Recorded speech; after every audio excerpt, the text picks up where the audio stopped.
The Selfish Path to Romance. Download Chapter 1 for free at drkenner.com and at amazon.com. What is it like to have served in the war in Iraq or in Afghanistan?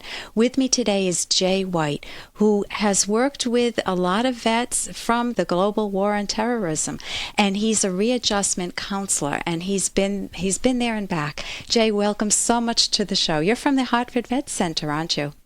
Yes, I am. Thank you for having me, Dr. Kenner. Yeah, and I wondered, what was it like when you were first called over? What was that like for you? We were first called over in 2003, and to be honest with you, our unit was kind of alerted since September 11th. So we went about a year and a half of waiting to go, and to be honest with you, it was a little bit relieving to finally get the real call. And so dealing with the uncertainty was really tough on you. It was very tough. Yeah. The whole year of 2002 was just in limbo for not just me, but my family and everyone involved, friends, coworkers, and that went for pretty much all the guys in my unit. Yeah, and is that something like there's nothing you can do about that? The uncertainty is real and there's no specific way to cope, or did you find a way that really helped you cope with having been called up and being in that waiting period? Personally, I spent most of the time just staying in shape and focusing on getting in good physical condition more than anything, and I think that helped me mentally too. But my theory was if something happens to me, I didn't want it to happen to me because I was too slow or something.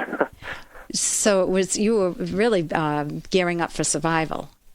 Sure, I guess you could say that, but it was kind of like we had never experienced it before. So for anybody who's like played sports or anything, you think of it as a big event.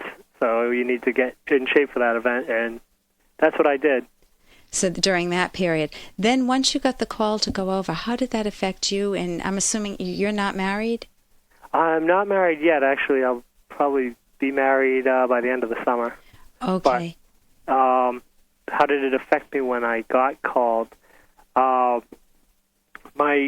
remember my mother was not happy at all, but I kept telling her and anyone who agreed with her that it was a good thing because we had to go and come back before we could finally, be done with worrying about going. Yeah. If that makes sense. So you focus more on the relief. Mom, we've been living in uncertainty for so long. Right. I had to pretty much explain to her, well, listen, we're going to go, so let's just go and get this over with.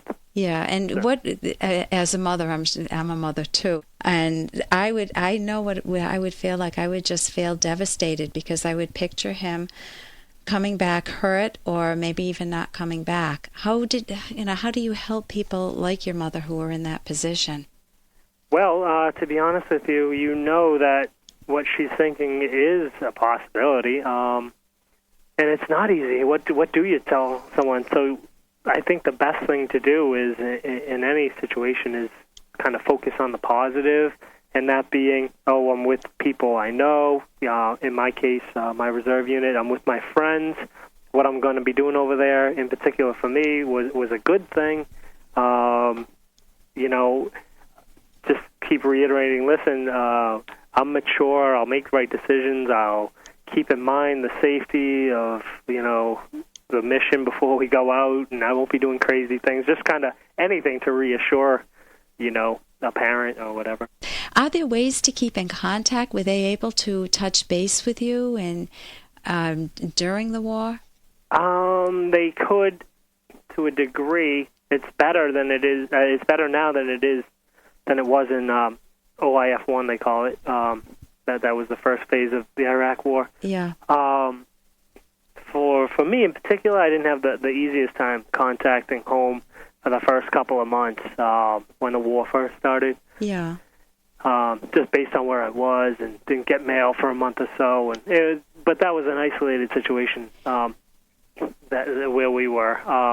But for the people in the rear detachment, then they could have contacted home, and for pretty much everybody now, from what I've been hearing from the veterans who come in here, they have a decent amount of contact. So there's some support, and it's not like it's a vacuum. You hear that too much contact is an issue, actually. Right. Jay, what would you say was the scariest moment in the war for you? Hey, I got to interrupt this because we've got to pay some bills. 30 seconds, that's it. A very quick ad, and then Ellen will be back. Romance. Ugh, I wish guys knew more about what we want from a relationship. Boy, I wish I knew more about what I want. Where's that ad I saw? Here it is. The Selfish Path to Romance. A serious romance guidebook. Download Chapter 1 for free at selfishromance.com and buy it at amazon.com. The Selfish Path to Romance. That is interesting. Jay, what would you say was the scariest moment in the war for you? No doubt that I remember the date, actually. It was April 15th, 2003. It was just the middle of the night, and I guess, and now looking back, there were just mortars coming in. We weren't at a particular base. We just kind of hopped around. This is in Baghdad? In Baghdad, right. Mm-hmm. And you just didn't know. I mean, like, the pattern of them, it just seemed like they got closer and closer and louder and louder. And the scariest part was thinking that you could be dead in the next 30 seconds, but not even that.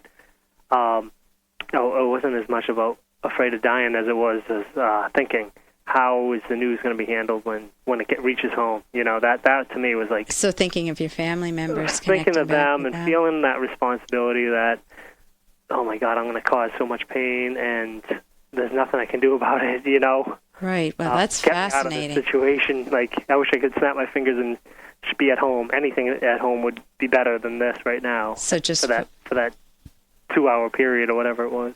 Yeah, and then there must have been tremendous relief when you felt out of danger again. Well, it's gradual, but yeah. Oh, so it is, when you look back at the whole thing, it is relieving, but, you know, it's not like you're there and then, oh, it's gone. You know, it's a gradual thing, so. So I want to give you a moment to be able to explain what you do. You served in the National Guard, but you're now a readjustment counselor, and what would you like to tell people like yourselves who've served in Afghanistan or Iraq? Well, they hired like 50 of us who are veterans of either Afghanistan or Iraq in 2004, and I was lucky enough to get a position here in Hartford. So they hired us with the intention that veterans coming back will feel more comfortable. At least that's what my take is, that they hired us for that reason, that veterans would feel more comfortable talking to somebody who was there and is in their rough age group and whatnot. But the biggest thing is it's not easy to come in. First of all, you get home, you're with a bunch of your friends, you've seen them all the time. You just want to go home and forget about it and go back to work. And, you know, if you're in the reserves or the Guard especially, and there's so many of them, even active duty, a lot of times they come home and they have another mission. And you want people to be able to reach out and get the help. I think you would mention that to me. Exactly. Where can they go for help? Well, they can go anywhere, and not just the vet center. There are vet centers in pretty much every city in the country, and definitely in every state. And that's a great place to go because the counselors are veterans, and it's free. Is there a number or a website?